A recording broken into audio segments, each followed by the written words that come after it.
Oi, Beatriz. Oi, Tudo bem? tudo? Cadê o pessoal?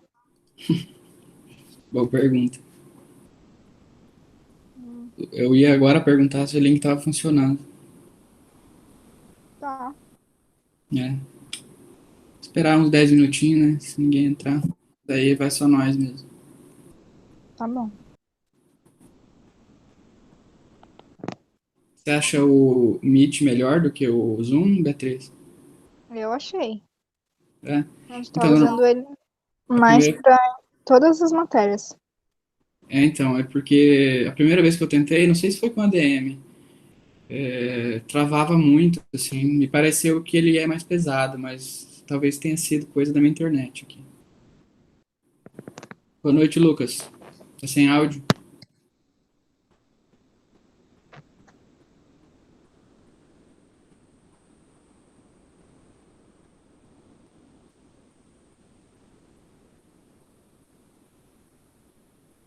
Vamos esperar uns minutinhos, Lucas. Daí a gente começa, tá?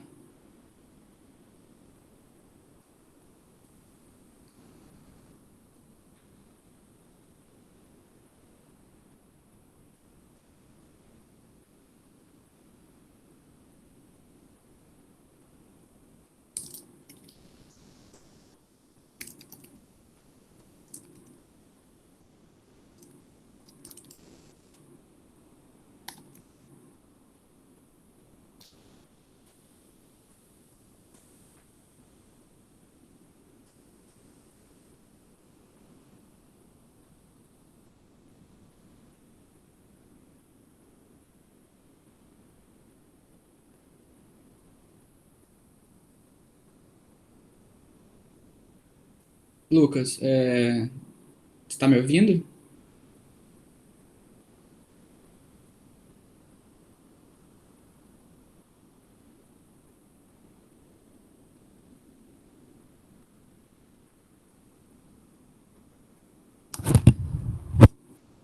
Lucas, consegue me ouvir?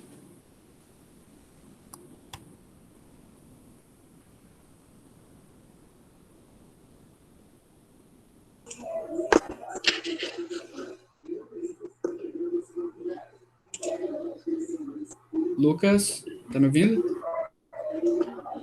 Boa noite. Boa noite, Lucas. Tá ouvindo bem? Agora sim, agora sim. Beleza. Ô, Lucas, você é de qual turma? Eu sou do segundo B de ADM. E a Beatriz, você é qual? Segundo C de ADM. Tá bom. Se tivesse sido separado, ia ter só uma pessoa. Cada turma, então.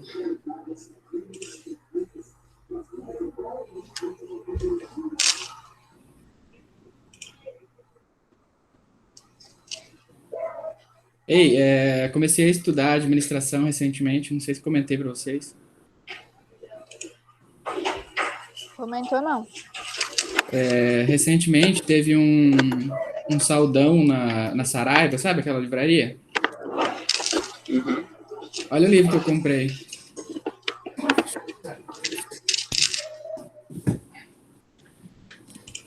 Vocês conhecem?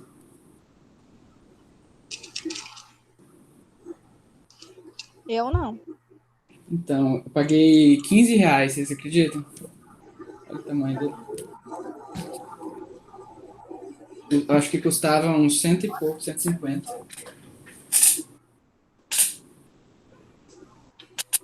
Loucura, né? Barateza demais. Uhum. Daí tava lendo. Bem legal. Dá vontade de estudar administração até. É uma área bem ampla, né? Bem... É, Quando eu você gosto. começa a ler sobre, você se interessa bastante. Sim, sim. Eu gosto especialmente assim da administração pública, sabe? Mas a Uhum. privada também, muito, muito legal, muito interessante. Sim. Quem sabe um dia não faça, né? Uhum. Daí você, vou ser aluno de vocês no futuro. Você é de Paranavaí, Lucas? Sim, sim. Paranavaí.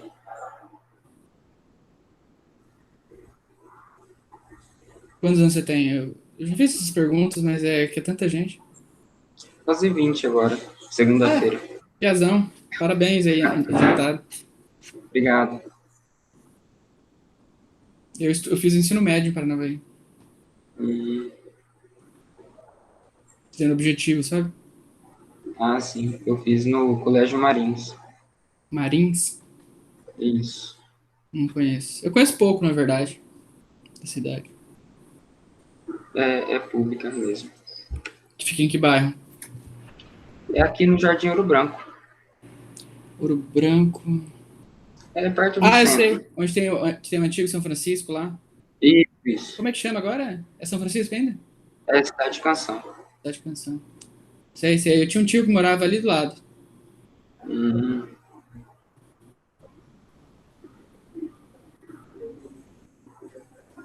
Vocês sabem se o pessoal não vai entrar mesmo? não sei. Também não sei, não.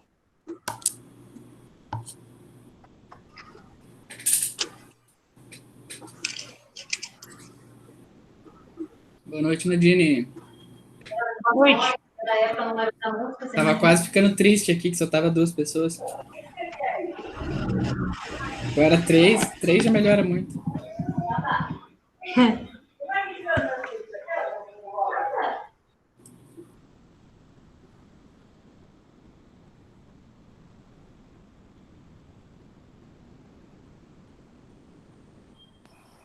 Opa, Kelly. Boa noite, Kelly. Boa noite. Tudo bem? Tudo bem? Que áudio bom que tá o seu Fone? fone. Imagina a câmera como deve ser boa. Não, a câmera não é... Não é muito boa. Então, pessoal, desculpa sobre quarta-feira, não consegui dar aula, tava muito acabado. Não sei se foi só um resfriado, não sei se foi o coronga, mas, nossa, eu tava muito mal. Inclusive, muito trabalho acumulou. Entendo.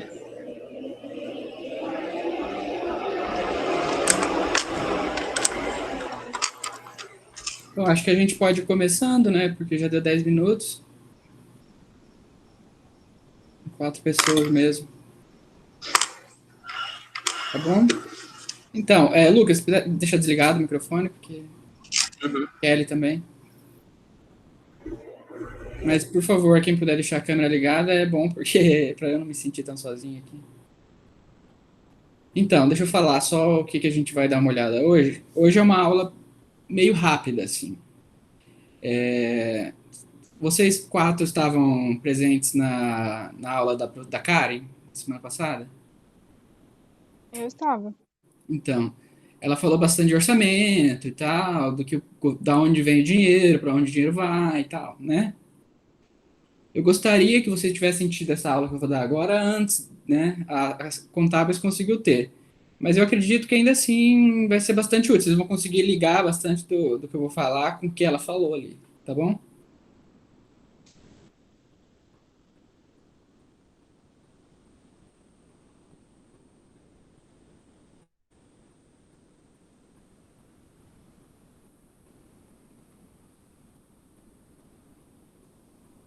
Vocês estão conseguindo ver a minha tela toda, né? Tá? Não era para ser assim, mas tudo bem. Agora tá aparecendo o slide. Sim. Eu vou tentar colocar em tela cheia só para ver como fica, tá? O que acontece? Tá dando pra ver, normal. Eu mudei o slide. Continua a tela azul? Ah, agora mudou. Mudou. Ah, mudou. Então eu vou deixar assim. Tá, então como eu dizia, essa aula ela vai ser uma introdução à macroeconomia. Só que numa perspectiva mais do setor público enquanto ator ativo, né, na sociedade. Então, por isso, macroeconomia e políticas públicas, tá? Normalmente, quando a gente fala políticas públicas, vocês costumam pensar em quê? Políticas públicas, recursos para resolver alguns problemas da sociedade? Sim. Tá certo? O que mais, Nadine?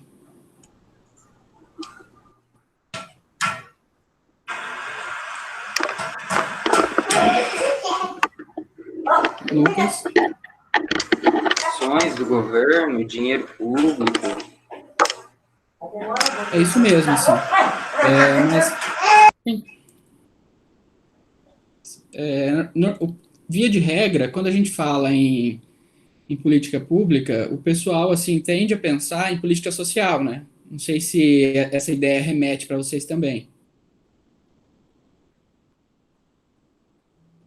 Só que, no entanto, política pública não é só política social. Bom, política social é uma política pública, mas toda a ação pública é uma política pública, como o próprio nome diz, né? Então, existe, assim, um misunderstanding a respeito do que é a política pública, né? Política pública, portanto, é qualquer ação que o Estado ou o governo, em qualquer âmbito, municipal, estadual ou federal, quando ele age, ele tá fazendo uma política pública, né? Visto que ele é um ente público e quando ele age, ele está agindo através de uma política. No inglês, agora eu virei aqui a tela, vocês estão olhando, vocês estão conseguindo ver o quê? Vocês estão olhando para vocês mesmos? Isso. Deixa eu tentar parar de compartilhar e ver se eu consigo compartilhar só os slides.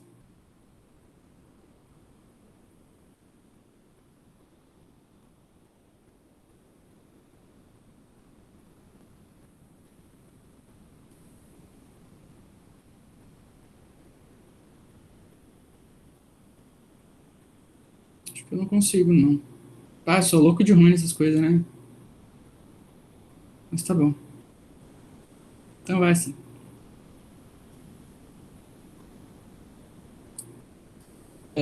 Tá. Então, como eu dizia, uma política pública, ela é qualquer ação no âmbito governamental, né? E como a macroeconomia está vinculada às políticas públicas? As políticas públicas, elas, na maioria das vezes, mas não sempre, elas têm um aspecto mais agregado, né? Quando a gente fala do governo, o governo ele é um representante da maioria, né? Um representante de todos, não só da maioria. Ele é eleito pela maioria, mas ele representa todos. Então, via de regra, as políticas públicas tendem a ter um caráter mais agregado, mais geral, né? Como, por exemplo, quando o governo abaixa a taxa de juros para incentivar o crédito para o consumidor. Ele está fazendo uma política pública para incentivo do crédito para todos, né? Certo? Então, essa política é uma política macroeconômica, correto? Ok. Por macroeconomia, vocês já tiveram aula de macroeconomia? Vocês estavam ainda na parte da micro, né? Sim. Então, por macroeconomia, a gente entende a análise dos fatores agregados. A Cara, inclusive, falou um pouquinho disso, né? A gente pensa em fatores como orçamento, a gente pensa em taxa de juros, a gente pensa em inflação, a gente pensa em fatores mais gerais, né? Mais agregados. A Karen usou o termo global, né? Mas a gente costuma dizer agregado. Né? Quando a gente vai falar de demanda, por exemplo, na análise macroeconômica, a gente não fala de demanda de um consumidor ou de uma empresa. A gente fala de todos os consumidores ou de todas as empresas em determinado lugar, né? Claro que não é do mundo inteiro, né? Você tem que sempre ter um recorte espacial ali, né? Então, por macroeconomia, a gente entende análise agregada e política pública, como o nome diz, é uma ação do governo. Então, política pública no âmbito macroeconômico é uma política do governo que tende a atingir todos ou um grande grupo de pessoas. Correto? Ok. Esse cara, que vocês estão conseguindo ver esse bigodudo? Sim. O nome dele é Keynes. Ele foi o cara que foi o primeiro cara assim a pensar a economia não como só uma análise da empresa e do consumidor, mas como uma uma área de estudo com a possibilidade de pensar o bem-estar e de toda uma comunidade, né? Ele foi o cara que, durante a crise econômica de 29, por exemplo, pegou e falou, não, o governo tem que ter um papel ativo nesse momento de incentivar a economia através de gastar dinheiro, através de injetar dinheiro na economia, para compensar o fato de que a economia está em recessão, para compensar o fato de que os agentes privados estão de forma mais recatada, estão investindo pouco. Lembra que a Karen comentou que durante esses períodos é normal que o governo se endivide? Então, foi o Keynes, em esse livro dele aqui, A Teoria Geral do Emprego, do Juro e da Moeda, se não me engano, ele é de 1930, 30 alguma coisa. Foi ele que começou a pensar pela primeira vez como o emprego, o juro e a moeda são uma coisa agregada, né? Ele não é uma coisa que afeta só X ou Y indivíduo, né? Então, assim, esse conceito que está escrito aqui do Marshall, que é um autor anterior ao Keynes, que a economia é o estudo dos homens de negócios, é o estudo do homem nos negócios comum da vida e examina parte tanto da ação individual quanto social. Essa definição do Marshall, ela não está errada, ela está correta.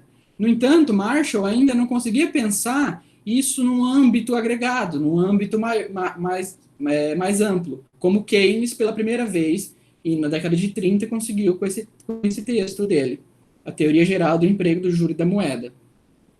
Quando a gente está estudando, quando a gente está fazendo a faculdade de economia, a gente vê tanto Keynes, que a gente até cansa de olhar para esse bigode aqui. Via de regra, os livros de macroeconomia, né, eles são manuais, né? Assim como na administração, eu acredito que vocês veem pouco os autores, os livros dos autores originais, né? Vocês não pegam ali, fala o nome, vocês conseguem me dizer o nome de algum teórico da administração famoso, sei lá, qualquer um. Taylor, por exemplo. Vocês não pegam o livro do Taylor lá e vão direto no Taylor, ou pegam? Não. É difícil, assim, até acontece, né? Alguma disciplina específica ali, né? Acontece, mas via de regra a gente estuda os manuais, né? Que pega, por exemplo, esse livro do Keynes, mastiga pra gente, resume e dá essa forma um pouco mais condensada e tenta também, além do que foi escrito na década de 30, colocar coisas mais modernas e tal, e tentar colocar de forma aplicada para nossa realidade, né? E o mesmo acontece no curso de economia, como acontece no curso de administração. Então, assim, vocês estão vendo aqui a foto? São 3 pessoas. Keynes, o bigodudo da esquerda, Hayek, o da direita, e em cima o Schumpeter. Hayek foi o principal, assim, autor a contrapor as ideias de Keynes. O Hayek acreditava que o Estado não deveria se meter na economia nem nos momentos de recessão, nem nos momentos de crise. Ele acreditava que o Estado, quando ele mexia na economia, ele alterava algo que tende a ser natural, né? O principal livro do Hayek chama O Caminho da Servidão, que a ideia geral desse livro é que os indivíduos, eles trilham, eles caminham por direções, tantas vezes, que criam esse caminho, né, de forma mais natural. Então, assim, as pessoas sabem o caminho correto, por onde ir e por onde não ir. E quando o Estado se mete nisso, ele tende a alterar essas variáveis que ele considera mais naturais, certo? Então, assim, tanto Keynes, apesar de Keynes e Hayek terem essa visão antagônica sobre o que é economia, e tanto no aspecto micro quanto no aspecto macro, eles tinham essa visão da economia enquanto algo mais ou menos estático, assim, sabe? O Keynes falava, quando está tudo ruim, o Estado tem que ir lá investir para incentivar. Mas o Keynes acreditava que a economia era como um ciclo, como algo mais ou menos fechado. Não sei se vocês tiveram já alguma oportunidade de estudar. Isso é mais vinculado à física, né? Sistemas abertos e sistemas fechados. A Terra, por exemplo, é um sistema aberto, se não me engano, né? Porque a Terra, eu digo o mundo, porque ele está sujeito a alterações que vêm além do globo, né? Então, assim, um meteoro, o calor do Sol, qualquer outra coisa que não seja natural da Terra, quer dizer que está interferindo no nosso sistema e, portanto, o nosso sistema não é um sistema fechado, é um sistema aberto, né? E Keynes e Hayek ainda não conseguiam ver a economia enquanto um sistema aberto. Eles pensavam na economia enquanto um sistema fechado, que tendia a mudar, mas mudar aos poucos conforme havia a acumulação do capital. Isso retomando o Marx, né? Não sei se vocês lembram que eu comentei que Marx falava, a coisa mais importante no sistema capitalista é a acumulação do capital, porque uma vez que você obtém lucro, você consegue reinvestir, né, e aumentar a produção, aumentar o emprego, aumentar a renda. Então, assim, desde para Keynes, para Hayek, para Marx, a coisa mais importante no capitalismo é o acúmulo e o reinvestimento do capital, certo? Porque vocês entendem o que é capital? É o dinheiro? É o dinheiro, o maquinário, a mão de obra, tudo pode ser pensado enquanto capital, né? Dependendo, assim, capital humano, capital físico, capital. Existem algumas variações ali, mas de forma geral, o capital é tudo que gera produto, né? Tudo que gera resultado. Então, aí esse outro cara aqui em cima, vocês conseguem ver? Esse careca feio? Não, E agora? não, Nada?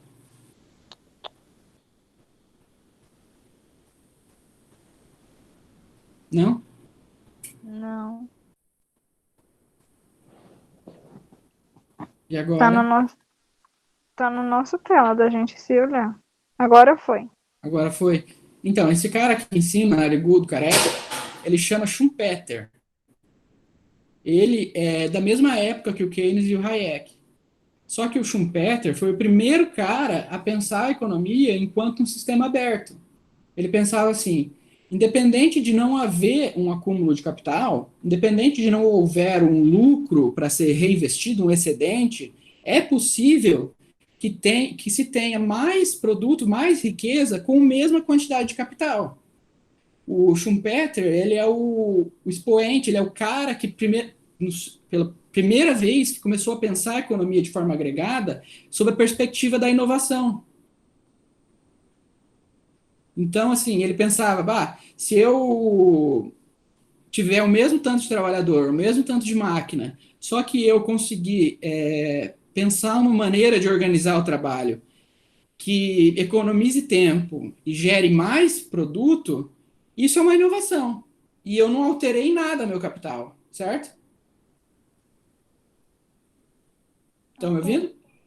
Então, assim, foi o Schumpeter o primeiro cara que começou a pensar como a economia não é essa coisa fechada, esse sistema fechado, em que a única possibilidade de ela se desenvolver e crescer é através do acúmulo de capital. Schumpeter, daí ele foi referência tanto para pensamento macroeconômico, quanto também para pensamento microeconômico.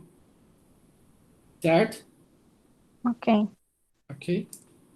Então, assim, as variáveis macroeconômicas, mais ou menos, assim, as grandes variáveis são a moeda, né, que é o papel moeda, que é o dinheiro de circulação, os juros, a inflação, o desemprego, o câmbio e o PIB, né, o produto.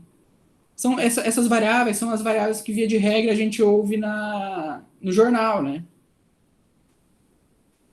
Pela moeda, a gente consegue compreender os R$ 200 lá do Paulo Guedes, né? É um papel moeda, os juros, a taxa Selic, mas também não só, os juros também para o consumidor. Só que, via de regra, na macroeconomia, a gente pensa os juros de forma mais agregada, né? Então, a gente inicia sempre pensando o juros global, né, os juros da Selic, e depois as influências desses juros no micro, no consumidor, nas empresas e tal. A inflação, que via de regra é uma decorrência da oferta e da demanda agregada. O que acontece quando todo mundo descobre que ter celular é uma coisa muito boa. Todo mundo vai querer. Todo mundo vai querer celular. E todo mundo descobre que celular gera, sei lá, namoro. Todo mundo descobre que celular gera mais dinheiro. Sei lá, todo mundo descobre que celular é uma coisa muito boa. E o celular custa 100 unidades de dinheiro, R$ 100, sei lá, US$ 100. Todo mundo vai querer celular. No entanto, se do dia para a noite todo mundo quer celular, o que acontece com o preço do celular? Sobe.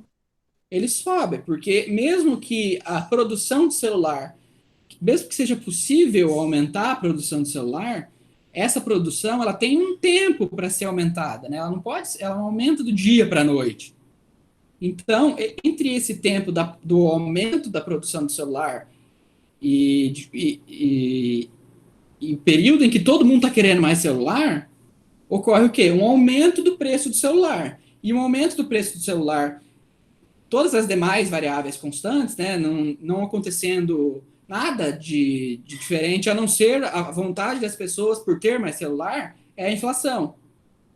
O que pode acontecer também, pode acontecer um aumento do preço de um componente dentro do celular que faz com que os custos para produzir celular sejam mais altos. Isso é um acontecimento diferente, mas que também, de forma geral, pode ser pensado enquanto uma coisa que gera inflação. Mas a inflação, pura e simplesmente, é um aumento generalizado dos preços vinculado à oferta e demanda, né? Quando a gente quer mais de algo que é mais ou menos pré-fixada a quantidade, né? E o oposto, Beatriz? O oposto disso. Quando as pessoas param de querer celular e as empresas continuam produzindo celular, o que acontece? Ele fica mais barato. E como chama isso? Pela lei da lógica. oferta e da demanda? Teria uma anti-inflação, né? O oposto da inflação. Quando a demanda pelo celular cai e a oferta continua a mesma, os preços do celular devem cair, tendem a cair, certo? Ok. E isso tem um nome, chama deflação. Isso é uma coisa que acontece nas economias de forma generalizada. A gente está pensando aqui em um produto específico, né? O celular. Só que, de forma geral, a inflação não ela não é pensada por um produto, mas normalmente uma cesta de bens, né? Vocês devem estar acompanhando no jornal, todo mundo falando sobre o aumento do preço do arroz e tal, né? Só que o que está subindo não é só o preço do arroz, né? É um grupo de produtos que tem subido, como a gasolina, por exemplo, né? Eu tenho carro faz pouco tempo e tenho sentido bastante isso. Durante acho que março, abril, foi quando começou a pandemia, o preço da gasolina foi lá embaixo. Porque poucas pessoas estavam saindo de casa, poucas pessoas estavam, sei lá, andando de Uber, não sei. Então, o preço, a oferta de gasolina continuou a mesma e a demanda por gasolina caiu. O que aconteceu?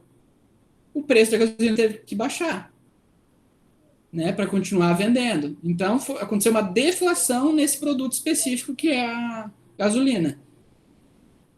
Aí, quando a economia começou a se reativar, o preço da gasolina voltou mais ou menos ao normal, como estava, certo? Ok. Então, assim, em momentos de desemprego, o que o Estado pode fazer? O Estado pode gerar emprego através de gastos públicos, ele pode baixar a taxa de juros e gerar mais crédito para os empresários, fazendo com que os empresários peguem mais dinheiro emprestado e investam na economia. Então, assim, o que eu quero deixar claro para vocês é como todas essas variáveis que a gente está olhando aqui, moeda, juros, inflação, desemprego, câmbio, estão todas vinculadas umas com as outras, certo?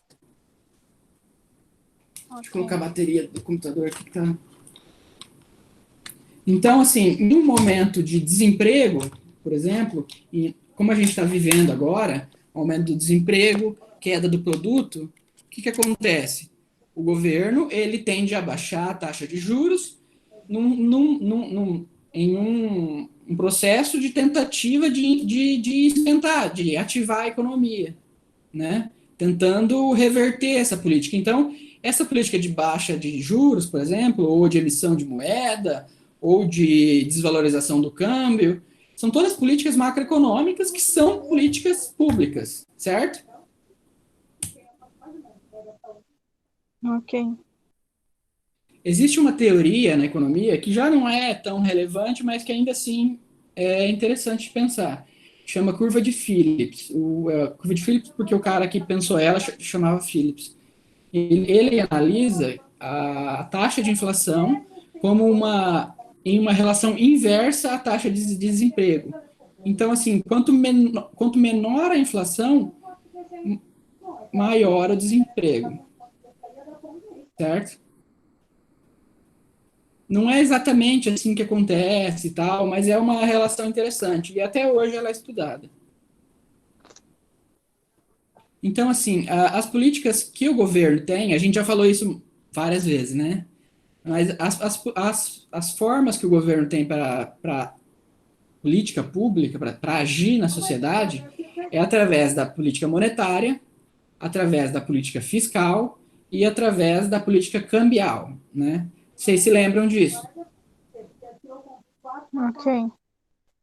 Kelly, tá aí? Tô. Sou sim.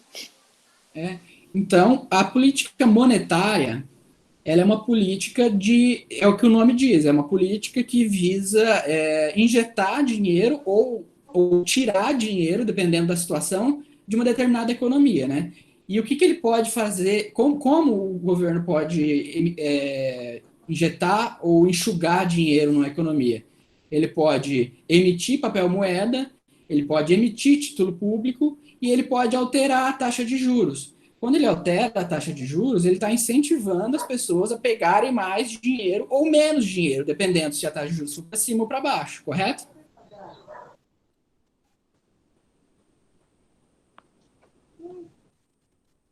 E uma política fiscal? Política fiscal é bastante do que a Karen estava trabalhando ali com a gente na semana passada, né? A política fiscal, ela pode ser os impostos, o corte de impostos ou o aumento de impostos, né? Dependendo se é uma política fiscal expansionista ou contracionista. Ela pode ser as taxas, né? Como essas taxas que a gente paga no Detran, por exemplo, a criação de taxa, sei lá, taxa é uma coisa diferente de imposto, né? Fiscalização, aumento da fiscalização, aumento do poder de fiscalização, aumento do número de auditores fiscais, por exemplo. Então, a política fiscal ela pode ser tanto contracionista quanto expansionista. Eu trabalho na Secretaria da Fazenda especificamente num setor que concede benefícios fiscais para as empresas. As empresas vão lá, elas apresentam um projeto para o Estado, né, e falam assim, ó, se você reduzir meu ICMS de 12% para 8% durante 5, 4 anos, eu me comprometo a investir 100 mil reais na região de Guarapuava, sei lá, gerando 100 empregos e movimentando a economia regional. Aí a gente lá da nossa diretoria faz a análise e considera que ó, vale a pena abrir mão desses 4% aí, tantos por cento de ICMS em troca desse investimento que a empresa se comprometeu a fazer. Certo? Então, isso é uma política fiscal, mas não é uma política no sentido de sentido estrito, né? Que a gente pensa em política fiscal, a gente pensa logo em imposto, né? Criação de imposto, tirar imposto, mas não, é um benefício que o Estado concede para a empresa, às vezes, se instalar numa região, às vezes para ela fazer investimento, às vezes para ela fazer, sei lá, mil coisas, ok? Então, isso seria uma política fiscal, que é uma política pública. Então, salários. Vocês conseguem saber a diferença entre salário nominal e salário real? Nominal é tipo o que diz que a pessoa ganha e real é o que ela realmente recebe? Exatamente isso. Mas colocando assim de forma mais formal, né? o salário nominal é o valor ali, ó. O salário nominal do Brasil hoje, salário mínimo nominal é R$ 1.050. Não sei, alguém aqui ganha salário mínimo? É por aí, né? Uns mil e alguma coisa, se não me engano. Mas, 1045. 1.045, Kelly. No entanto, de um ano para o outro, o governo vai lá e fala, ó, eu vou aumentar o salário mínimo em 5%. Aí ele é R$ 1.000, ele vai para quanto? Vai para R$ 1.050, né?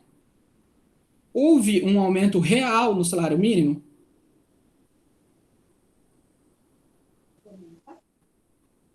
Fala de novo, professor, por favor, que eu não consegui entender. O governo, o salário mínimo do Brasil hoje, supostamente, é exatamente R$ 1.000, certo? É o salário mínimo. Sim. Aí, em 2022, 2021, o governo federal vai lá e fala, ó, a partir de 2021, o salário mínimo vai ser 1.050, a gente vai aumentar 5%. Então, o salário mínimo subiu de 1.000 para 1.050. Aí eu pergunto, houve um aumento real do salário mínimo? Não. Não necessariamente. Mas pode ser que sim. Por que pode ser que sim? Porque o salário mínimo real, ele tem vinculação com o poder de compra desse dinheiro. Você pode aumentar 300, R$ 400 de um mês para o outro. E não necessariamente vai haver um aumento real do salário mínimo. Porque o salário mínimo real, ele está ligado ao poder de compra desse dinheiro. Se a gente teve um aumento de 5% de um ano para o outro, né, passando de 1.000 para 1.050, só que, no entanto, a gente teve um aumento do preço dos alimentos de 10%, ou no caso do arroz ali de 20%, 30%, na verdade não sei, mas eu sei que foi bastante.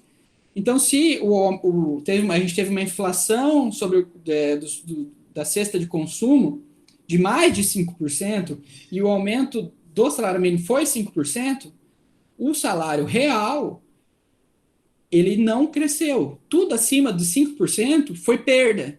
Então, o salário nominal, que é o valor absoluto, é um número, é só um número o salário nominal, né? Tudo que quando a gente pensa em nominal, a gente está falando em coisa absoluta, e não de fato o que ele representa. Então, o salário real, quando a inflação for maior do que o ajuste, quer dizer que o salário real não houve crescimento, e sim perca, né? Ou quando for igual, uma inflação de 5%, o salário mínimo de 5%, o que acontece? Acontece que o salário mínimo se manteve constante. O salário real se manteve constante. Se a inflação foi 5% e se o aumento do salário foi 5%. Certo? Ficou clara essa ideia de salário mínimo real e nominal? Essa é uma variável muito importante na economia, porque, por exemplo, aconteceu bastante na história do Brasil de governos acharem assim que simplesmente aumentar o salário mínimo de um ano para o outro, de um mês para o outro, em 10, 20%, geraria um aumento real, um aumento de consumo. Mas o que acontece, via de regra, é que quando você aumenta indiscriminadamente um salário, ele tende a gerar inflação. Por quê, Beatriz? Se eu tenho mais dinheiro disponível para mim, se de um mês para o outro eu passo de ter R$ 1.000 todo mês para 1.100, o que acontece? Eu vou gastar um pouco mais, provavelmente, né? Ok. Então, a demanda das pessoas aumenta, correto? Se todo mundo no Brasil ganhou R$ 100 a mais, todo mês vai começar a ganhar R$ 100 a mais. Então, a demanda agregada do Brasil aumentou, certo? Mas aconteceu no outro lado da moeda aqui, aconteceu um aumento da oferta? Não sei, né? Se não houve um aumento da oferta, se não foi possível essa atualização da oferta, então o que acontece é gerar inflação. Porque aumentou a demanda, né? Eu tenho R$ 100 a mais para gastar em celular, vou lá, vou comprar 2 celulares, vou comprar um celular bem melhor, só que as fábricas de celulares continuam produzindo o mesmo número de celular. Então, pelo menos no médio e longo prazo, o aumento assim, aleatório de valores de salário nominal tende a gerar inflação. No entanto, aquele autor que a gente citou no começo, o Keynes, ele achava que essa forma de inflação, entre aspas, podia ser até benéfico, porque em momentos de recessão, todo mundo contrai, né? Todo mundo segura dinheiro. E a economia, que tinha lá uma estrutura produtiva específica, ela começa a vender menos. Então, se você incentiva o consumo, se você incentiva a demanda, mesmo que sem de fato haver um ganho real da produtividade, né? Se você incentiva a demanda, acontece que a economia vai reagir em momentos de crise, né? Então, assim, é importante a gente separar a ideia de momentos de crise de momentos mais ou menos naturais, assim, mais ou menos comuns na economia. Então, o Keynes ali dizia que em momentos de crise o governo tem que dar um jeito de injetar dinheiro na economia, seja por aumento de salário, seja por queda na taxa de juros, ou qualquer outra coisa. Então, assim, no curto prazo, a injeção de dinheiro na economia para Keynes era uma coisa boa, né? Existe mil e uma opiniões sobre isso, né? Mas, assim como o auxílio emergencial do governo federal hoje, está sendo, assim, a salvação da economia no curto prazo. O governo está se endividando para dar esse dinheiro para a população que mais precisa, né? É um dinheiro que o governo não tinha, então ele está emitindo, provavelmente ele está emitindo título público para fazer isso. Quando ele emite título público, ele se endivida, né? Porque ele tem que pagar juros sobre esse dinheiro que ele pegou emprestado do setor privado. Aí ele injeta esse dinheiro na economia, reativa a economia e a economia continua aquecida, certo? Se ele fizesse a mesma coisa em um momento não de crise, ele geraria com certeza uma inflação bastante grande. Só que como a gente não está vivendo um movimento padrão na economia, então esse auxílio emergencial não vai gerar inflação, tende a não gerar inflação. No entanto, existem outras consequências, como endividamento público, que não é o caso da gente tratar aqui agora. Só quero deixar claro que existem momentos e momentos no qual o governo pode agir de forma mais expansionista ou de forma mais contracionista, correto? Ok. Então, por exemplo, política de câmbio, vocês sabem o que é? Política de câmbio é o preço do dólar, né? O dólar é a nossa referência de moeda internacional. E a política de câmbio, ela tem um efeito direto sobre as importações e exportações de um país, né? Quando eu desvalorizo o real frente ao dólar, o que eu estou fazendo? Eu estou incentivando as pessoas a exportarem mais, né? Porque se eu vendo soja, né, que é uma commodity, é um produto que ele é cotado em dólar, né? Ele custa X dólar, ele tem um preço mundial, né? O saco de soja. Então, se o preço de soja custa R$ 50 e eu desvalorizo o real custava $1, né? X, num momento específico. Aí, de repente, do dia para noite, eu faço uma política cambial aí que o dólar passa a valer R$ 5. O cara que vendia um saco de soja a R$ 50, ele vai passar a vender a R$ 250, né? Porque a soja é cotada em dólar. Se eu desvalorizo o meu real em frente ao dólar, então quem exporta vai ter mais incentivo a exportar do que vender no mercado interno, correto? Porque vai ficar muito mais vantajoso para o produtor vender externamente. No entanto, isso faz o quê? Desincentiva a importação, porque fica mais caro importar tudo.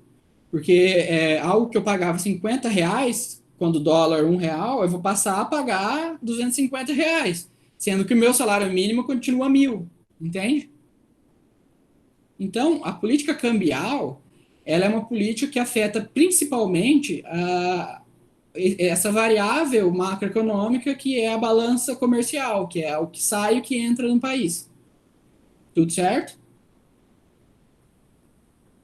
Ok. Então, desde 1999, se não me engano, o Brasil adotou uma política cambial de câmbio flutuante. O que isso quer dizer?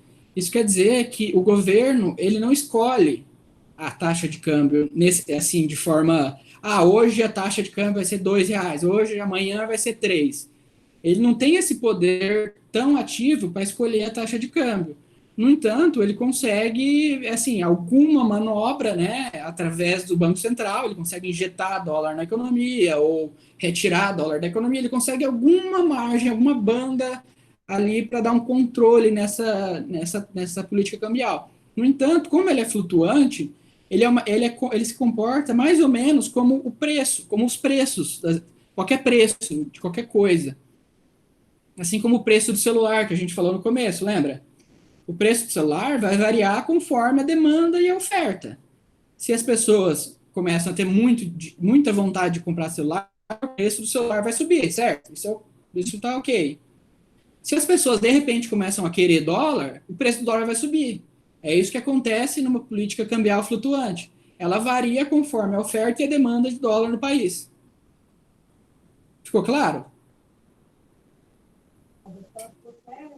Acho que sim. Então, assim, é importante que vocês entendam, me parece, assim, bastante claro, que a política cambial de câmbio flutuante, ela se comporta como se fosse um preço qualquer, assim, né? De fato, a gente está negociando o preço do dólar, né? Quando a gente quer mais dólar, ele vai ficar mais caro. Quando a gente quer menos, ele vai ficar mais barato, né? Certo? Basicamente é isso. Então, assim, desde 99 que o Brasil adotou uma política cambial flutuante, onde o câmbio varia de acordo com a demanda e oferta da moeda em questão, que no caso o dólar. Antes disso, o câmbio o Brasil adotava uma política de câmbio fixa, em que a gente estipulava, o câmbio vai valer tanto, o dólar vai valer tantos reais no ano de tal. E o governo podia alterar, assim, de forma ativa o câmbio. Então, a política cambial brasileira, ela é uma não política, certo? O governo não interfere na política cambial. Apesar de interferir um pouco, assim, e tal, basicamente, ele não interfere. Ele deixa a política cambial ao jogo do mercado. Então, a não interferência do Banco Central na economia, na taxa de câmbio, é uma política de não interferência. Por exemplo, quando eu deixo de gastar parte do meu orçamento público em educação e escolho gastar em emenda parlamentar, por exemplo, eu estou optando, enquanto governo, racionalmente, por transferir dinheiro de um lugar para o outro. Então, quando eu não invisto na educação, eu estou tendo uma política de educação. Eu estou tendo uma política de não investimento na educação, o que é uma política, correto? Ok. Então, toda política do governo, mesmo quando ela não é nada, quando ele não faz nada, sei lá, por exemplo, a Bolívia invadiu o Acre, né? A Bolívia foi lá, pegou o Acre para eles. Aí o governo brasileiro vai lá e não faz nada. Fala, não, pode ficar com o Acre. O que ele está fazendo? Ele está tendo uma política passiva. Ele está entregando um pedaço do país para outro país. Isso é uma política? É uma política. É uma política de não intervenção. Uma política de não fazer nada, mas é uma política. Então, tudo que o governo faz ou deixa de fazer é uma política. Ok? E nesse caso do dólar, é melhor que o governo interfira no valor dele ou melhor deixar igual tá agora, que o mercado manda? Existe assim, certo consenso de que o dólar, de forma flutuante como ele é hoje, ele é melhor. Ele responde melhor à economia. Porque assim como os preços, né?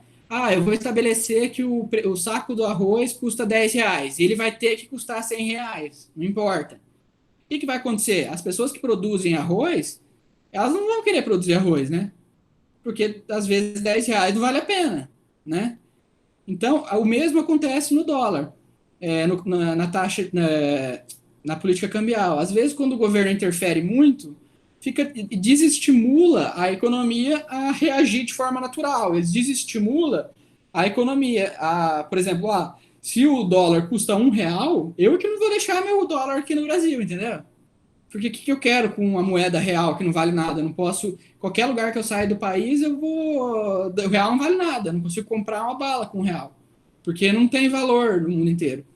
Então, se eu estabeleço um valor para a taxa de câmbio, se eu estabeleço uma taxa de câmbio, você está fazendo uma interferência no jogo de oferta e demanda. O que, via de regra, é uma coisa, tende a ser mais ou menos ruim. Mas, claro, varia, né? De realidade para realidade. Não dá para a gente dizer aqui que toda política cambial que fixa essa taxa é ruim, não necessariamente. Mas há uma tendência que essa interferência no jogo econômico seja ruim. Ok, Beatriz? Ai. Entendi. Tá? Então, assim, o que o Brasil exporta? O Brasil exporta muita soja para a China em 2018. O Brasil exporta petróleo cru, né? É engraçado que a gente exporta petróleo, mas também importa. Não sei se eu comentei isso com vocês. Acho que sim. É engraçado, né? Por que a gente vai exportar algo que depois a gente vai importar? Acontece que a gente exporta ele cru, né? Ele praticamente natura, e depois importa ele enriquecido, né? Beneficiado. Porque a gente não tem capacidade estrutural para beneficiar todo o petróleo que a gente produz. Então, essa é a pauta de exportação que o Brasil tem com a China em 2018. Apesar da gente ser superavitário, né, a gente exportar mais do que importa, a pauta de exportação brasileira é bastante primária, né? São produtos, não são produtos de muito valor agregado, né? Soja, por exemplo, você planta, colhe e ela é isso, né? Você não gera muito emprego ali, você não tem uma cadeia produtiva muito complexa sobre a soja, certo? E isso é uma coisa ruim, porque quanto mais complexo é um produto, quer dizer que ele mais gera renda, né? Ele mais gera emprego, mais gera, mais gera valor agregado para a sociedade como um todo. E essa é a pauta de importação da China em 2018. Vê que a parte azul clarinho aqui são produtos eletrônicos, a parte, a parte azul, se não me engano, é avião. Bom, de forma geral, são produtos de bastante valor agregado. Então, assim, dentro do telefone, a gente tem silício, a gente tem metais de todos os tipos, a gente tem uma cadeia produtiva muito complexa e diversificada, né? Que, por exemplo, para produzir um telefone, eu preciso de inúmeros trabalhadores, né? Inúmeras fábricas, que não é só plantar um telefone, ele colhe e eu pego e exporto, né? Assim, ou seja, é melhor para um país exportar telefone do que exportar soja, correto?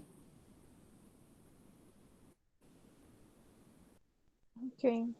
Então, assim, de forma geral, eu queria trazer. Eu acho que eu avisei no começo que essa seria uma aula bastante rápida, né?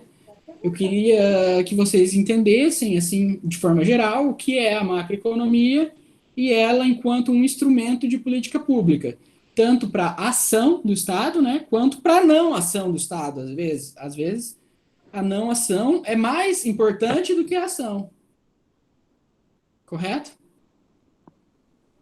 Ok. Alguma dúvida?